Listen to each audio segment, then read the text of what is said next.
How deer, এই ফুটবলটা আমাদের গায়ে কে মেরেছে? ফুটবলের তো আমার বলটা তো আমি মেরেছি। আপনাদের সাহস কি করে হয়? হ্যাঁ, আপনি জানেন আপনি কাকে বল মেরেছেন?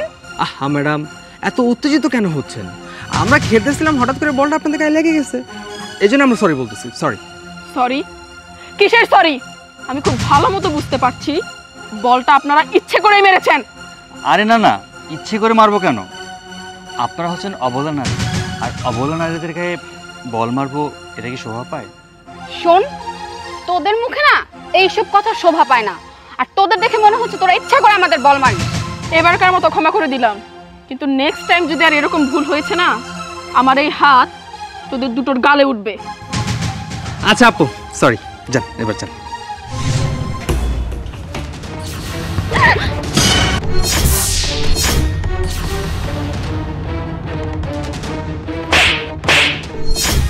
কত বড় সাহস!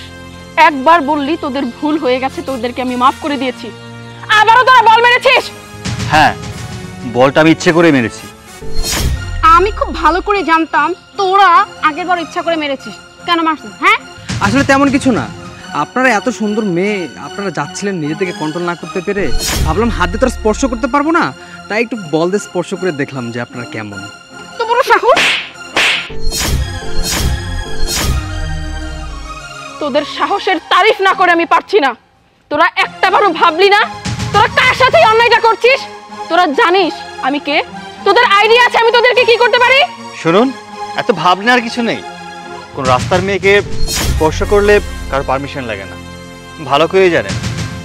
খোলা মিষ্টিতে মাছে কিন্তু সবসময় বনবন করে। হোয়াট?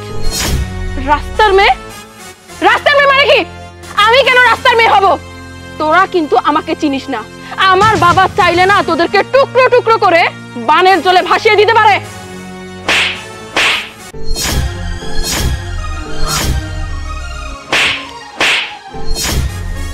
আরে কি আশ্চর্য! তোর এত বড় সাহস, তুই আমার গালে থাপ্পড় দিলি? এই, তোর এত বড় সাহস, তুই আমার মেয়ের গায়ে হাত দিলি কেন? বল। সরি আঙ্কেল, আমি আপনার মেয়ের গায়ে হাত দিই। আমি হাত দিয়েছি অশ্লীল অশালীন একটা অভদ্র মেয়ের গায়ে। Shut up! তুমি জানো না ও কার মেয়ে? ও আমার মেয়ে।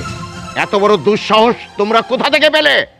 আচ্ছা আঙ্কেল, ও যদি আপনার মেয়েই হয়, তাহলে আপনার মেয়ে এরকম অশালীন জামা কাপড় পরে রাস্তাঘাটে কি করে ঘুরে বেড়াচ্ছে?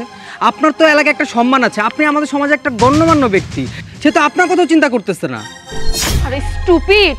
আমরা এসব মডার্ন ড্রেস পরবো না তো কি পরবো? হ্যাঁ, আমরা এই জেনারেশনের মেয়ে, আমরা তো এগুলো ড্রেস পরবো, এগুলো স্বাভাবিক। এটা নিয়ে তো পরে থাকার কি আছে? আশ্চর্য! বাবা, আমি একটা কথা কিছুতেই বুঝতে পারছি না, তোমার সামনে দাঁড়িয়ে এই স্টুপিড ছেলেগুলো আমাকে এতগুলো কথা শোনাচ্ছে, আর তুমি বাবা হয়ে চুপচাপ দাঁড়িয়ে শুনছো। তুমি কেন কিছু বলছো না? হ্যাঁ আঙ্কেল, তাই তো। আপনি কেন চুপ করে আছেন? আপনি তো কিছুই বলছেন না। Shut up! Shut up! তোমাদের মুখে আর একটি কথাও আমি শুনতে চাই না। লজ্জা করে না? লজ্জা করছে না? এই ছেলেগুলো যা বলছে তা তো সবই সত্যি বলছে। তোমাদেরকে আমি দিনের পর দিন আমি বলেছি এইসব পোশাক পরে কখনো রাস্তায় বেরোবে না। আমি একজন সম্মানী মানুষ, আমার চোখের দিকে তাকিয়ে কথা বলার মতো এই এলাকায় কেউ নেই। আমাকে সবাই সম্মান করে, শ্রদ্ধা করে।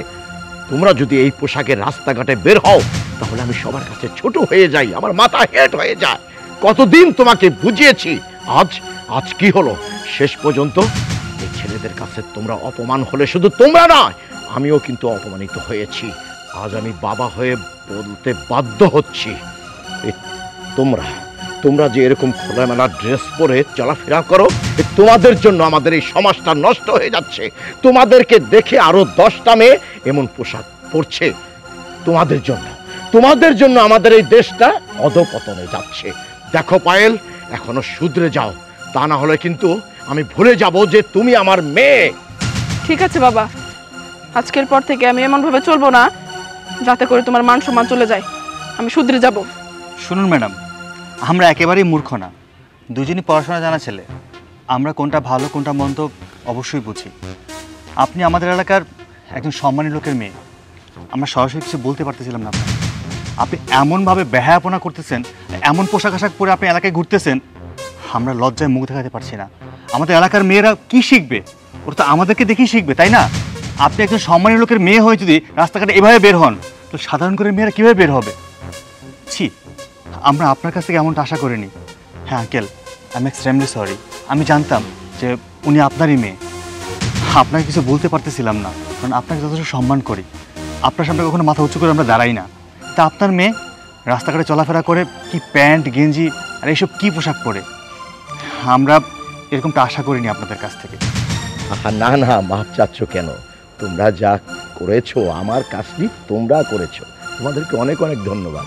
তোমরা ভালো থাকো, এবং তোমাদের মতো এরকম যুব সমাজ যদি এভাবে সমাজের ভালো ভালো কাজ করে, তাহলে আমাদের সমাজটা কিন্তু পাল্টে যাবে।